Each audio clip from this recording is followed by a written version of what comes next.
اعوذ باللہ من الشیطان الرجیم، بسم اللہ الرحمن الرحیم۔ السلام علیکم۔ دعا ہے کہ آپ سب خیریت سے ہوں۔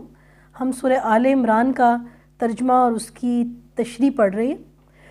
تو سورہ آل عمران میں یہودیوں نے حضرت محمد صلی اللہ علیہ وسلم پر دو اعتراض اٹھائے۔ جب ان کی ذات پر، کلام کی سچائی پر وہ کوئی اعتراض نہ کر سکے تو انہوں نے فقہ کے اصولوں پر جو ہے نا اعتراض اٹھائے۔ ان میں پہلا یہ کہ آپ کی شریعت نے ان چیزوں کو حرام کر دیا جو پہلے حلال تھیں، اور دوسرا یہ تھا کہ آپ نے پرانا قبلہ بدل دیا ہے، یعنی کہ بیت اللہ کو قبلہ کر دیا ہے۔ ان دونوں سوالوں کا اللہ تعالیٰ نے جواب دیا۔ قرآن پاک کی آیات میں یہ کھلا جواب موجود ہے۔ نبی پاک صلی اللہ علیہ وسلم نے انہیں فرمایا کہ جو چیزیں حضرت موسیٰ علیہ السلام کی شریعت میں حلال تھیں وہ سب کی سب اسلام میں بھی حلال ہیں۔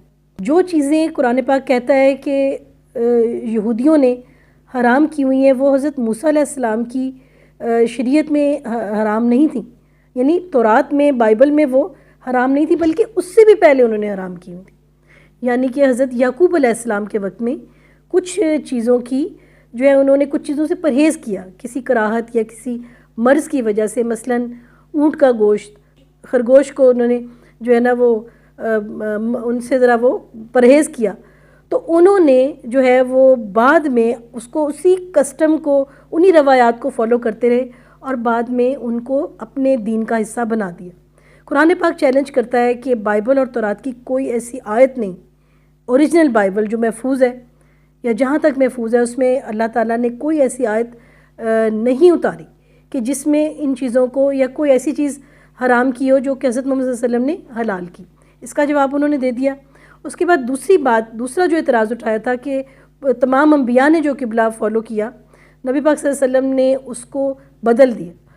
تو اس پر قرآن پاک نے یہ واضح کیا کہ پرانے ترین جو پیغمبر ہیں کہ جنہوں نے سب سے پہلے قبلہ کا جو ہے نا وہ سب کا سب اس کو تعمیر کیا، وہ تو حضرت آدم علیہ السلام ہے، جنہوں نے بیت اللہ یعنی خانہ کعبہ جس جگہ ہے اس کو تعمیر کیا۔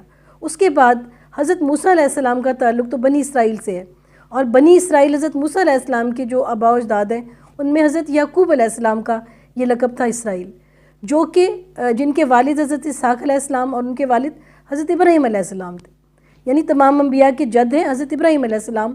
تو انہوں نے جو کعبہ تعمیر کیا وہ تو بیت اللہ ہے، مکہ میں، تو وہ پہلا مرکز ہے، پہلا باقاعدہ مرکز جو کہ حضرت ابراہیم علیہ السلام نے تعمیر کیا۔ تو پرانا قبلہ بیت اللہ ہے، نہ کہ بیت المقدس، وہ تو بہت بعد میں تعمیر ہوا، حضرت موسیٰ علیہ السلام کے بھی دنیا سے جانے کے کافی سالوں بعد۔ تو اس طرح قرآن پاک نے ان سوالات کا جواب دیا جس کا یہاں ذکر ہے۔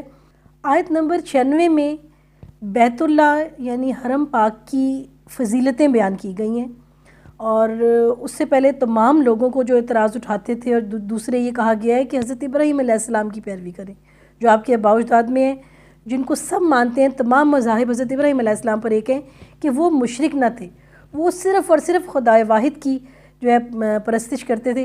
اس کے بعد اللہ نے آیت نمبر 96 میں بیت اللہ کی جو فضیلتیں بتائی ہیں اس میں ہے مبارکم و ہدی للعالمین، یعنی یہ وہ جگہ ہے جس کے مبارک ہونے کی گارنٹی اللہ تعالیٰ قرآن پاک میں دے رہا ہے کہ یہ وہ جگہ ہے جو ہمارے لیے رحمت و برکت کا باعث ہے، بیت اللہ، اللہ تعالیٰ کا گھر، خانہ کعبہ۔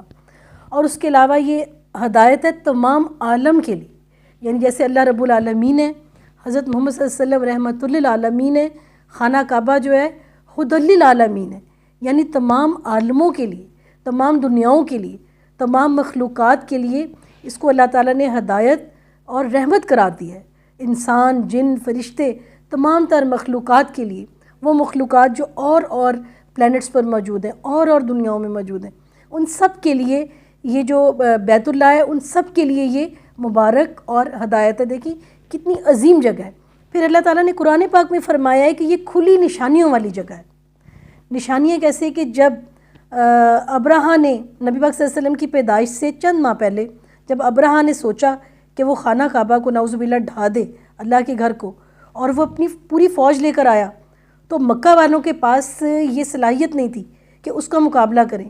تو ابرہا کی فوج کو کس نے شکست دی؟ ابرہا کی فوج کو خود اللہ نے شکست دی۔ اس نے اپنے پرندوں کو بھیجا جنہوں نے اس فوج پر پتھر برسائے، اور اللہ نے اپنے گھر کی حفاظت کی، جو کہ ایک بہت بڑا معجزہ ہے۔ پھر اس کو حضرت ابراہیم علیہ السلام نے تعمیر کیا تو ان کے قدموں کے نشان آج تک محفوظ ہیں. انہوں نے وہاں عبادت کی، ان کے قدموں کے نشان موجود ہیں. پھر اللہ تعالیٰ نے یہاں آب زمزم کا جو معجزہ ہے اس کو قائم و دائم رکھا، جو آج بھی چل رہا ہے. پھر یہاں حجر اسود کا معجزہ ہے کہ جو جنت کا پتھر ہے جو اللہ تعالیٰ نے حضرت ابراہیم علیہ السلام کے پاس اپنے فرشتے حضرت جبرائیل علیہ السلام کے ذریعے بھیجا تھا، وہ آج تک موجود ہے اور قائم و دائم ہے. اور جنت سے آیا وہ پتھر ہے کہ جو اللہ نے جس کا انتخاب کیا. اس کے بعد اللہ کہتا ہے کہ بندوں پر میرا یہ حق ہے کہ جس کے پاس استطاعت ہے، یعنی جو اس کے پاس اپنی ضرورت سے زائد پیسہ ہے، مال و دولت ہے، وہ جو ہے وہ بیت اللہ کا حج کرے، وہ بیت اللہ آئے. اور اللہ یہاں پہ اس حد تک اس فرمان کے لیے اللہ تعالیٰ اس میں اتنا سخت ہے کہ وہ کہہ رہا ہے کہ اگر کسی نے میری پرواہ نہ کی، میرے اس بات کی پرواہ نہ کی، میرے گھر آنے کی پرواہ نہ کی، مال و دولت ہونے کے باوجود، تو پھر اللہ بھی بے پرواہ ہے. اور یہ وہ باتیں ہیں جو ان آیات میں لکھی ہیں، میں بھی پڑھ کے آپ کو سناتی ہوں. آیت نمبر 93. کھانے کی یہ ساری چیزیں جو شریعت محمدی میں حلال ہیں بنی اسرائیل کے لیے بھی حلال تھیں، البتہ بعض چیزیں ایسی تھیں جنہیں تورات کے نازل کیے جانے سے پہلے اسرائیل نے خود اپنے اوپر حرام کر لیا. اسرائیل کس کا لقب تھا؟ حضرت یعقوب علیہ السلام کا. ان سے کہو اگر تم اپنے اعتراض میں سچے ہو تو لاؤ تورات اور پیش کرو اس کی کوئی عبارت. اس کے بعد بھی جو لوگ اپنی جھوٹی گھڑی ہوئی باتیں اللہ کی طرف منسوب کرتے رہیں وہی در حقیقت ظالم ہیں. یعنی ان لوگوں نے اپنے کلام میں، اپنی کتابوں میں اس کی تشریح میں یا کسی طرح سے کچھ چیزیں ایڈ کر لیں جو کہ نہیں تھیں. آیت نمبر 94. کہو اللہ نے جو کچھ فرمایا ہے سچ فرمایا ہے. تم کو یکسو ہو کر ابراہیم علیہ السلام کے طریقے کی پیروی کرنی چاہیے، اور ابراہیم علیہ السلام شرک کرنے والوں میں سے نہ تھے. آیت نمبر 95.